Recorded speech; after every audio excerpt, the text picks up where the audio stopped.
मुद्रा की स्थिति चेक करें, अंगूठा और उंगली और तीनों उंगलियां मिली हुई और सीधी आगे की ओर। ये अंगूठा हमारा बुद्धि और ये मन है। बुद्धि और मन जिस काम में भी लग जाएगी उस काम से आपको जय मिलेगी। जब भी आपने किसी से काम करवाना हो और डाउट हो कि ये करेगा कि नहीं करेगा, आप ये मुद्रा लगा लेना, आपका काम उसे करना पड़ेगा। आपका जो है ओज और तेज ओरा जो है बढ़ जाएगा और उसको वो काम करना पड़ेगा। ये अपना अनुभव है। मैं एक प्रोग्राम में गया और उसने 6,000 रुपए उस दिन के लिए केवल इस योग मुद्रा का जो है महत्व बताता रहा। ज्ञान मुद्रा जो ये हम लगाते हैं इसका इतनी इंपॉर्टेंस है। अब गहरा श्वास भरें और ओम की लंबी ध्वनि करेंगे।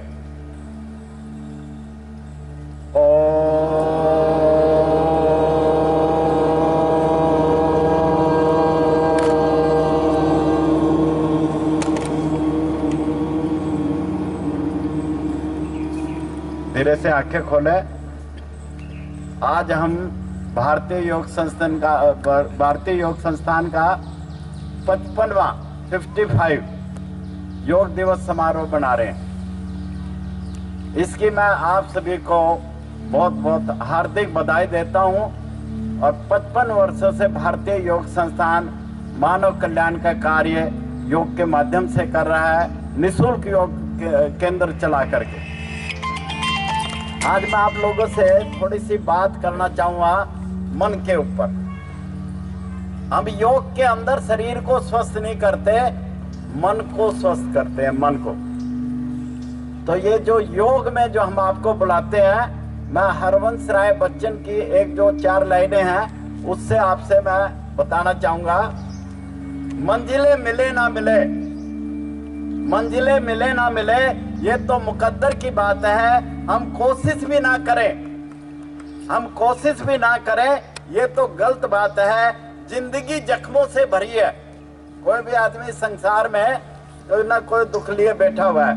जिंदगी जख्मों से भरी है। वक्त को मरहम लगाना सीख लो।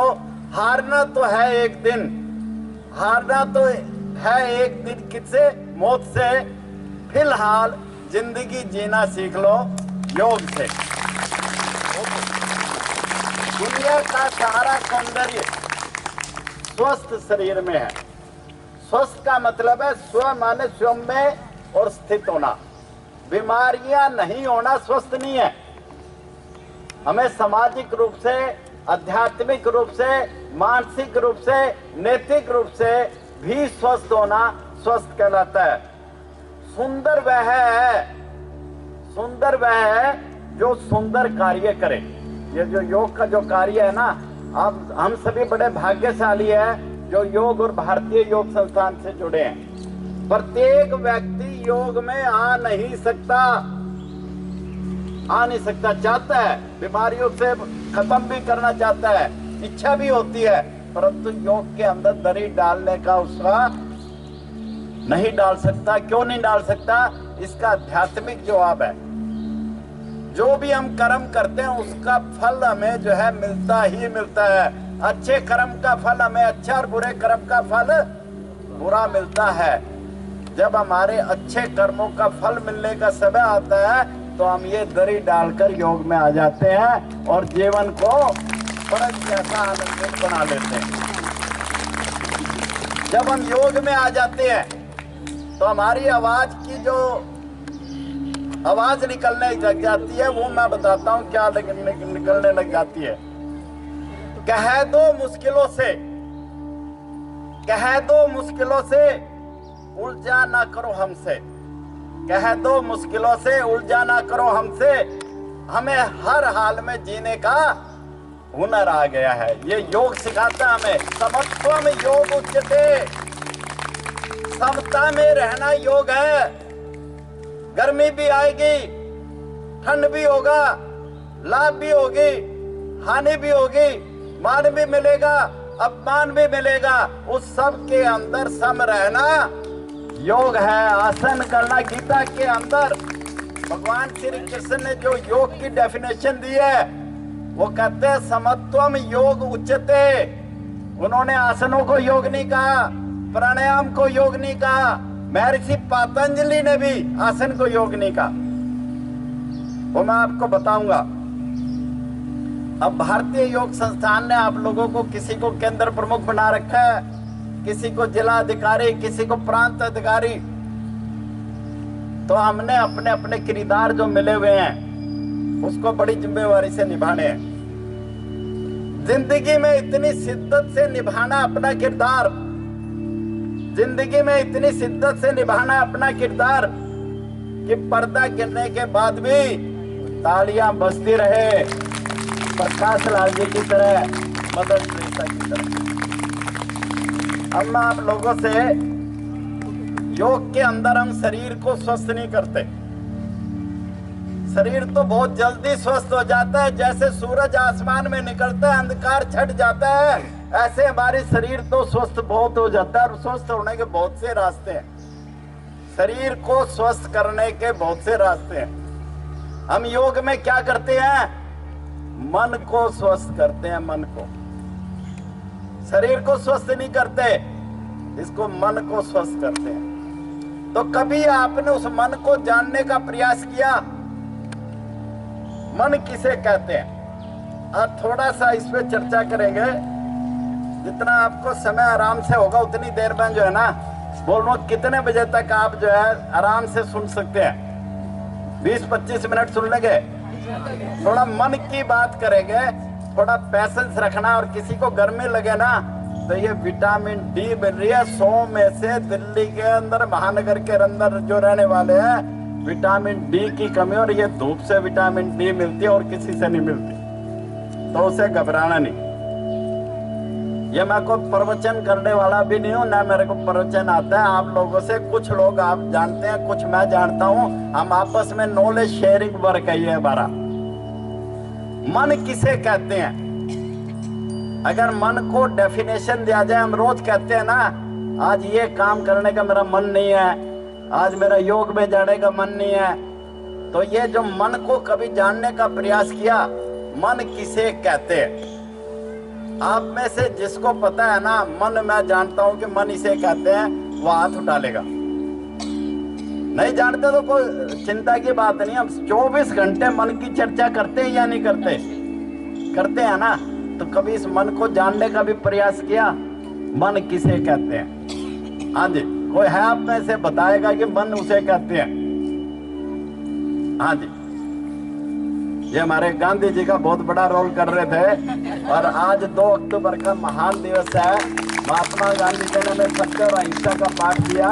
और आज जो है लाल बहादुर शास्त्री जी का भी जन्मदिन है, जिन्होंने जय जवान और जय किसान का नारा दिया। उन महान दोनों व्यक्तियों को भी हम हार्दिक नमन करते हैं। हाँ जी, मन किसे कहते हैं? सबको नमस्ते। नमस्ते तो हो गए जी, आप मन की बात करो। क्योंकि हाँ, मन चाहता नमस्ते है। तो आपने गांधी जी बनते कर दिया था। आ जाओ, आगे आ जाओ, आगे आ जाओ। बता जी।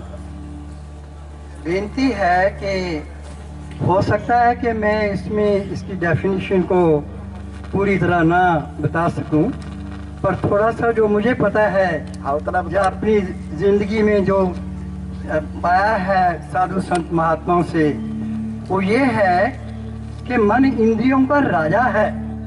इंद्रियां राजा ना बन जाए, मन को, इंद्रियों को कंट्रोल करना है। ये कंट्रोलर है इंद्रियों का। अगर ये मन जो है उसका गुलाम बन जाए इंद्रियों का, तो जिंदगी बेकार है, बेकार है। बहुत बढ़िया जी। ये जो है थोड़ी सी ये मेरे, हाँ जी, बस मुझे यही इतना है। आप बैठो। ये जो मन की डेफिनेशन है, मन का काम है, ये मन का जो है विशेषता है। मन किसे कहते हैं? हाँ जी, और कोई भी मन किसे कहते हैं? कोई और बताएगा? हाँ जी, हाँ जी, आप बताएंगे? आ जाओ, आगे आ जाओ, आगे आ जाओ। बाकी आप सबने सुनना है। आज मन को जानकर ही घर जाएंगे। 24 घंटे की ये समस्या हमारी। आज मन मेरा काम करने को नहीं है, पर उस मन को तो समझो। हाँ जी, बंच ऑफ थॉट है जी। हाँ जी, माइक बुला के। बंच ऑफ थॉट है मन।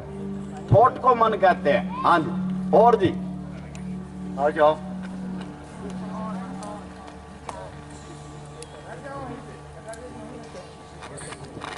मन छोटी छोटी वृत्तियों से बना है। ये छोटा से छोटा रूप ले सकता है और बड़ा से बड़ा रूप ले सकता ये है। उसका गुण है।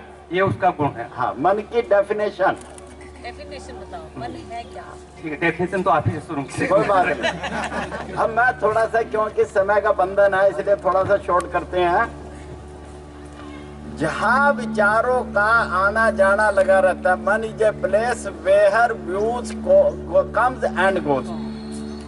मन किसे कहते हैं? जहां हमारे विचार आते और जाते रहते हैं, उसको जो है मन कहते हैं। ये मन जो है हमारे शरीर में कहां पर है? मन हमारे शरीर में कहां पर है? कोई बताएगा? मन हमारे शरीर में कहां पर है? हाँ जी, सूक्ष्म शरीर में जी है। तो ये सारे हमारे यहाँ से यहाँ तक कहां पर है? ये मन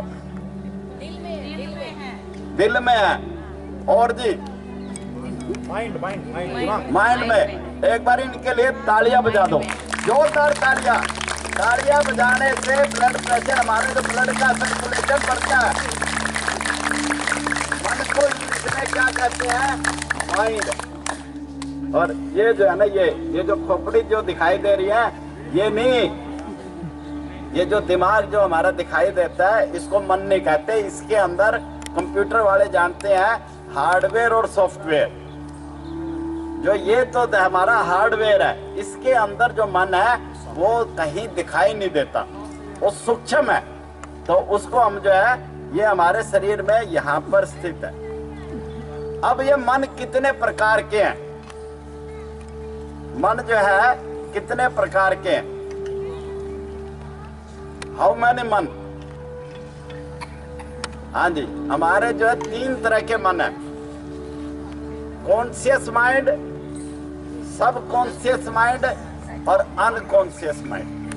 3 तरह के। हिंदी में इनको बोलते हैं चेतन मन, अर्ध चेतन मन और अचेतन मन। जो चेतन मन, कॉन्शियस माइंड, जो भी हम कार्यकलाप करते हैं पूरे दिन के अंदर, वो किससे करते हैं? हम चेतन मन से। चेतन मन से। इसकी पावर, जो माइंड पावर वालों ने चेतन मन की जो पावर दी है, वो कितने परसेंट है? 10% केवल। जो भी जितना माइंड से काम करते हैं, इसकी केवल पावर 10% है। और आइंस्टाइन जैसे जो ग्रेट साइंटिस्ट हुए हैं, उन्होंने अपने कॉन्शियस माइंड को यूज किया है केवल 5 से 6%। और हम लोग पॉइंटों में आता है 1%, 1.5% भी यूज हम जो है ना, उस माइंड को यूज नहीं करते। और 90% पावर किसके पास है? 10% पावर तो कॉन्शियस माइंड पे है, और 90% पावर किसके पास है? सब कॉन्शियस माइंड पर।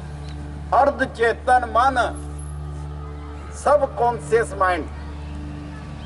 सब कॉन्शियस माइंड किसे कहते हैं? जब हम न तो शरीर हमारा सोया हुआ है और न जागा हुआ है, ऐसी स्टेज, जब हम रात को सोने की स्टेज पर होते हैं, और अर्ध जागृत मन, न सोए हुए न जागे हुए, उस स्थिति को कहते हैं। सुबह उठते हैं जब ये स्थिति बनती है। हर आसन के बाद, प्राणायाम के बाद कुछ देर हम शांत बिठाने का प्रयास करते हैं, उस समय हमारी स्थिति बनती है सब कॉन्शियस माइंड की। माइंड पावर वाले इस 90% सब कॉन्शियस माइंड, अर्ध चेतन मन को भगवान कहते हैं। भगवान ये क्या कहते हैं कि अगर सब कॉन्शियस स्टेज के अंदर जो भी चीज आप मांगोगे, वह सारी की सारी आपके जीवन में मिल जाएगी। परंतु सब कॉन्शियस माइंड का एक नुकसान है, ये अच्छा बुरा नहीं जानता। अगर मान लो मैं स्कूटर पे जा रहा हूं और सब कॉन्शियस माइंड स्टेज के अंदर मैंने आके सोच लिया कि मेरा एक्सीडेंट ना हो जाए, तो गारंटी है 100% होके रहेगा। ये बुरा भला नहीं जानता। जब भी सब कॉन्शियस माइंड स्टेज के अंदर कोई नेगेटिव थिंकिंग आ जाए, तो आपने क्या करना है? उसको 3 बार कैंसिल कर देना। 3 बार कैंसिल कर देना। तो ये सब कॉन्शियस माइंड की जो हमारी पावर है, ये जो है 90% पावर है। अब ये जो मन है, मन ये राजा है। अभी जो बताया था 5 ज्ञानेंद्रिय और 5 कर्मेंद्रिय, भगवान ने हमें जो है 5 ज्ञानेंद्रिय और 5 कर्म इंद्रियां दी है। इन सबको चलाने वाला कौन है? मन है, मन। अब वो 5 ज्ञानेंद्रिय कौन कौन सी है, कौन बताएगा आप में से? 5 ज्ञानेंद्रिय। हाँ जी, एक मिनट आप बोलोगे नहीं जी, जिसका मैं नाम लूंगा मैं हर एक को चांस देना। कोई गलत बोल दे। हमें आपसे कोई भी बात इस बात का नहीं है। ये जो जितनी भी बातें मैं बता रहा हूँ ना, ये आप तक नहीं पहुंची है तो किसकी कमी है? मेरी कमी है, मैं नहीं पहुंचा सका। और ये 1.5 साल में कोरोना ने हमें आप लोगों से मिलने ही नहीं दिया। मिल रहे 4 कोशिश हमने की ऑनलाइन, और जितना हम प्रयास कर सकते थे वो करा। पर धीरे धीरे अगर ये कोरोना अब वैसे जाने की स्टेज में है और ये चला जाएगा, और अभी हमारे जो काफी वैक्सीन भी काफी ज्यादा हो गई है, तो अब इससे ज्यादा घबराने की जरूरत नहीं है। हाँ जी, ज्ञानेंद्रिय 5 ज्ञानेंद्रिय कौन कौन सी है? सबसे पहली दृश्येंद्रिय आंख है। आंख सुनते जाए, जिसको नहीं पता है डायरी पेन हो तो लिख लेना। आंख। श्रवणेंद्रिय। दूसरा है श्रवण, सुनना, कान। कान। हाँ जी, बोलते जाए, मैं एक्सप्लेन कर दूंगा आपको जो ना। तीसरा है हमारा स्पर्शेंद्रिय। स्पर्श इंद्रिय, छूना। ये जो त्वचा पे जो हम छूते हैं ना, इसको स्पर्श इंद्रिय बोलते हैं। 4th है हाँ। स्वादेंद्रिय। हाँ जी, स्वाद, जीभ। जिह्वा। ये जीभ हमारी डबल इंद्रिय है। ये कर्म इंद्रिय भी है और ज्ञान इंद्रिय भी है। जब हम इसको चख के खट्टा मीठा 6 तरह के स्वाद वो बताते हैं, तो इसका काम हो जाता है ज्ञान इंद्रिय। और जब हम बोलते हैं तो ये बन जाती है कर्म इंद्रिय। हाँ जी, सॉरी सर, 5वीं भूल गई। कोई बात नहीं, कोई बात नहीं, कोई बात नहीं। क्या वो श्रवणेंद्रिय है? कोई बात नहीं। इनके लिए एक बार तालियां बजा दो। इंद्रिय, सॉरी, घ्राणेंद्रिय। गुड। ज्ञान इंद्रिय, सुनना। हाँ जी। अब ये जो इन्होंने जो बताया, सबसे पहले आंख। आंख से हम देखते हैं। देखना, इसका जो है, इसके रूप बोलते हैं। इसका जो है मेन जो सोर्स है, रूप है। नाक से हम सूंघते हैं, इसको गंध है इसका। कान से हम जो सुनते हैं, ये रस है। अच्छे बुरे का जो है ना, ईर्ष्या द्वेष के जो भी भाव सुनते हैं, वो रस है। त्वचा जो स्पर्श छूना है, वो स्पर्श करना है। और जीभ जो चखना। अब 5 कर्म इंद्रिय हो रहे हैं हमारे, वो है हाथ, पैर, जीभ जो बोलती है, और गुदा। हमारे जो गुदा और निष्कासन, ये जो 5 ज्ञानेंद्रिय, 5 कर्मेंद्रिय, इन सब का बाप कौन है? मन।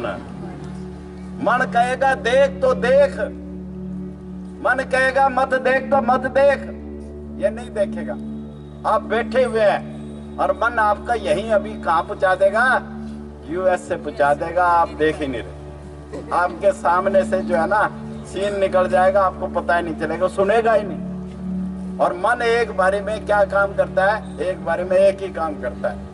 अगर आपने यहाँ सुनना है ना, तो यहीं बैठ के ध्यान से अपने को सुनेगा तो सुनेगा। और मन आपका घर पे चला गया कि दूध वाला आ गया, नहीं आ गया, फिर नहीं सुन सकेगा। ये बात जो सुनना भी 2 तरह से है, कान से सुनना और दिल से सुनना। दिल से सुनना। अब जो मन का जो बाप है, वो कौन है? वह बुद्धि, विजडम बोलते हैं उसको, विजडम। मन 5 ज्ञानेंद्रिय और 5 कर्मेंद्रियों का राजा है। और मन का बाप कौन है? बुद्धि, विजडम। अब ये बुद्धि क्या काम करती है हमारे? बुद्धि क्या काम करती है? बुद्धि निर्णय देती है कि ये काम बड़ा अच्छा है या बुरा है। अच्छे और बुरे का निर्णय कौन लेती है? बुद्धि लेती है। बुद्धि भी हमारी 2 तरह की है, सुमति और कुमति। और सुमति को योग में आने से हमारी सुमति बढ़ती है और कुमति घटती है। यह जो अब बुद्धि का भी बाप है। अभी हमने मन का बाप ढूंढा, वो था बुद्धि। अरे बुद्धि का बाप हो रहा है एक, उसका क्या नाम है? बोलते जाए, बस सही होगा तो बोल दो। हाँ, चित्त। और जी, विवेक। एक बार तालियां बजा दो इनके लिए। विवेक, इंटेलेक्ट, इस विवेक का क्या काम है? ये जो विवेक है इसका क्या काम है? What is the work of this Vivek? Analyse तो बुद्धि ने कर दिया, अच्छा और बुरा तो बुद्धि ने बता दिया, और विवेक का काम है निर्णय लेना। निर्णय लेना, इसका काम क्या है? निर्णय लेना कि ये अच्छा काम है बुरा काम है, बुद्धि ने बता दिया, मेरे को योग में जाना चाहिए। ये कौन डिसाइड करेगा? विवेक करेगा, विवेक, इंटेलेक्ट।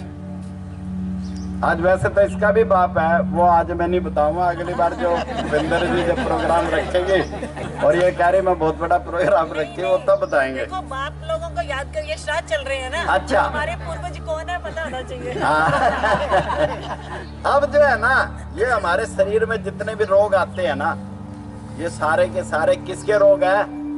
मन के रोग है, मन के रोग, शरीर के रोग नहीं है। और डॉक्टरों पर इनकी दवाई नहीं है। अब मन के रोग क्या क्या है वो मैं आपके, मन के रोग जो है ना, आपको मैं जो है टाइम बचाने के लिए मैं खुद ही बता देता हूं। काम, क्रोध, लोभ, मोह और अहंकार, 5 तो ये मुख्य है और 5 और है। आपने रावण को दशहरे पे फूकना है, अभी आज थोड़े दिनों में जो है ना, रावण को आप जगह जगह देखेंगे और उसके 10 मुंह है। वो 10 मुंह यही थे, उसके 10 सिर जो दिखाई देते हैं वो यही है। 5 तो मैंने बता दिए, 5 और हैं। और 5 कौन कौन से हैं?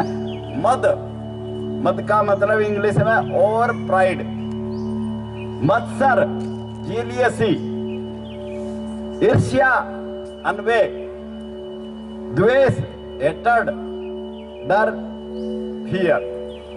ये हमारे 5 तो मैंने आपको बताए, मन के रोग, काम, क्रोध, लोभ, मोह, अहंकार।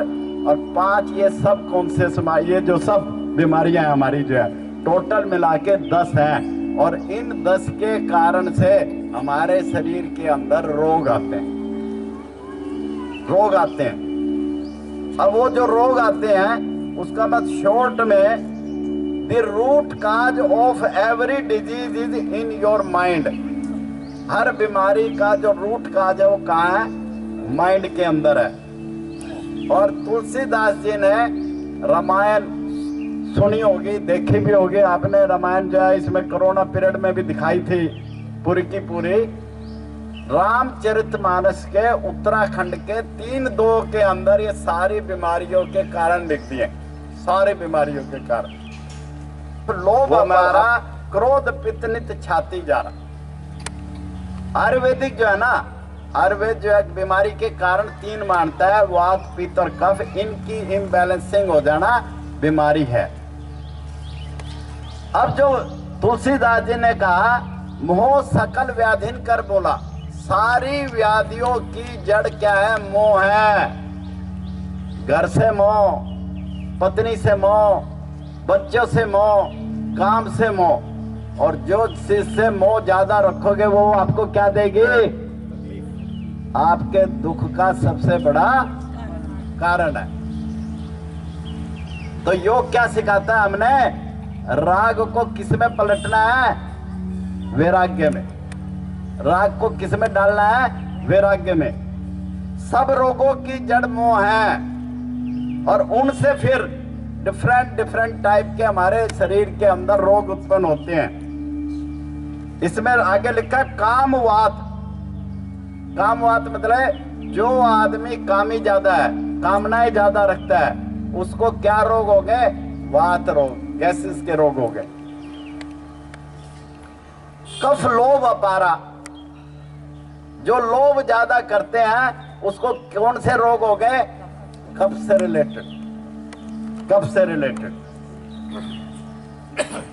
जो व्यक्ति लोभ ज्यादा करेंगे उनके कफ के रोग बने ही रहेंगे। जब तक वो कफ को लोभ जो कफ नहीं कम करेगा तो ये लोभ भी कम नहीं करेगा, तो कफ के रोग कम होने वाले नहीं है। जो व्यक्ति क्रोध ज्यादा करते हैं, क्रोध ज्यादा करते हैं, उनके कौन से रोग होते हैं? पित्त के रोग, एसिडिटी बनी रहेगी।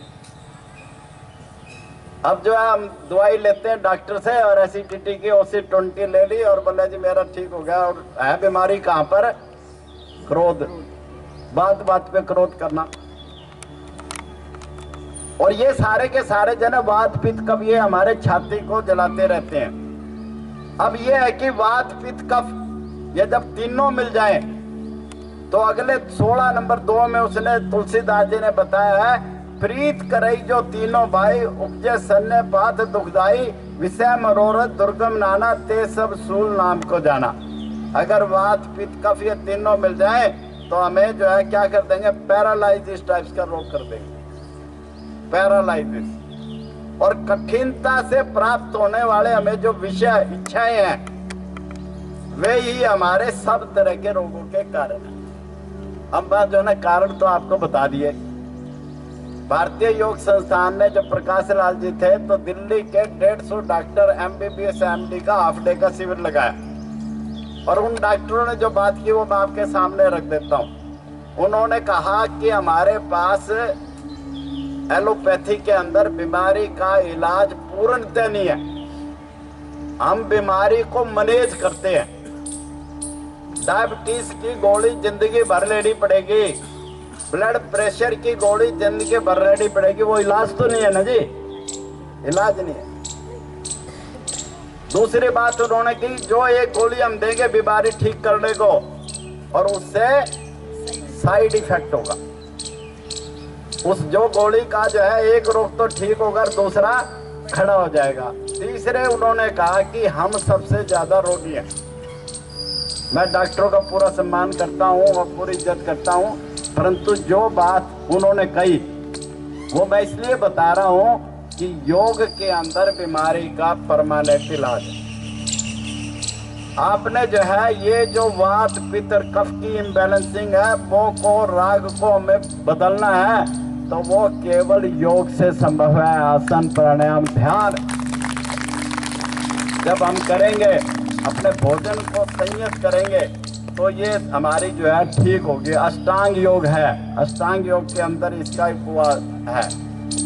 अष्टांग योग के अंदर एक हमारे पास इलाज आता है उपवास। उपवास से मन के रोगों का इलाज होता है। हमें जो उपवास क्या करना है, एक दिन डिसाइड करना है कि आज मैंने मौन रहना है, एक दिन मौन, एक दिन मैंने हिंसा नहीं करनी, एक दिन मैंने झूठ नहीं बोलना, एक दिन मैंने हंसते चोरी ना करना, दूसरे की प्रशंसा ना चोरी करना, दूसरे का सामान को चोरी ना करना। इस टाइप का उपवास करना पड़ेगा। आपने उपवास समझा होगा कि एक दिन जो है, आजकल उपवास नहीं है, उपवास है। नवरात्रों के अंदर आजकल ऐड लगने वाले हैं, हर दुकान पे नवरात्रों की थाली। तो आजकल जो युवा पीढ़ी है ना, उसने समझ गया भी नवरात्रों की थाली के अंदर वो जाके वहां पे खा के आना है, वही नवरात्र है। एक दिन अपनी कामनाओं पर कंट्रोल लाना है। एक दिन मैंने क्रोध का उपवास करना है कि आपने डिसाइड करना है कि आज मैंने पूरे दिन क्रोध नहीं करना, एक दिन लोभ नहीं करना, एक दिन वो नहीं करना। सब्जेक्ट बहुत लंबा है, मैं आपको आज जो है यही इसी के बारे में, ये जो मन के रोगों का जो इलाज है वो भारतीय योग संस्थान के योग मंदिरों में है। योग मंदिरों के अंदर भारतीय योग संस्थान आप लोगों से होलसेल में निष्काम कर्म करवा देना चाहता है। जब हम रोज आसन प्राणायाम करते हैं, निष्काम कर्म करते हैं, तो हमारी स्थिति, हमारे जो कर्म, बुरे कर्म है वो कटने लग जाते हैं। इस संसार को हमने 3 हिस्सों में बांट रखा है। कुछ मेहनत इतनी करते हैं और आनंद इतना पाते हैं, कुछ मेहनत इतनी करते हैं पाते भी इतना है, कुछ मेहनत इतनी करते हैं और आनंद इतना पाते हैं। ऐसा दिखाई देता है आपको? ऐसा क्यों है? जिसने निष्काम कर्म होलसेल में किए, निष्काम कर्म है जिसमें कोई आपने उसकी इच्छा नहीं करी कि इसका फल मुझे मिले, होलसेल में करे, उनको मेहनत इतनी करनी पड़ेगी और आनंद इतना मिलेगा। जिन्होंने तोल के की तो तोल के मिलेगा, और जिसने ढकोसला ज्यादा किया, दिखावा, वो जो है उनको जो मेहनत इतनी करनी पड़ेगी और आनंद इतना मिलेगा। तो मैं आज भारतीय योग संस्थान के 55वें योग दिवस पे आप लोगों से आग्रह करूँगा कि नित्य प्रति योग करें, अपने जीवन को आनंदित बनाएं और दूसरों को योग से ज़्यादा जोड़ें। तो यही आपका एक निष्काम कर्म है। नए केंद्र खोलना, योग मंजरी के सदस्य बनाना, हमें योग मंजरी बेचना नहीं है, योग को 5 नए घरों में पहुंचाना है। योग से आपके घर के अड़ोस पड़ोस के अंदर कोई डायबिटीज से रिलेटेड है, कोई जो ब्लड प्रेशर से दुखी है, कोई डिप्रेशन से दुखी है, उनसे रिक्वेस्ट करना है भारतीय योग संस्थान के इस योग मंदिर में चल, तेरा कल्याण हो जाएगा। इन्हीं शब्दों के साथ मैं भूपेंद्र जी का, हरबंश जी का और आप सभी साधकों का, और आज इतना शानदार कल्चरल प्रोग्राम विपरीत स्थितियों में भी दिया, माइक ने भी साथ नहीं दिया, फिर भी बच्चों ने और हमारे कल्चरल वालों ने बहुत अच्छे ढंग से उसको प्रस्तुति की। उसके लिए मैं बहुत बहुत हार्दिक अभिनंदन करता हूँ, बधाई देता हूँ। और कोरोना काल के अंदर हमें जो है ज़्यादा भीड़ भी नहीं बितानी थी, और आप सभी ने जो मेरा अच्छे ढंग से जो स्वागत किया उसका भी मैं हृदय से आभारी हूँ। बहुत बहुत धन्यवाद।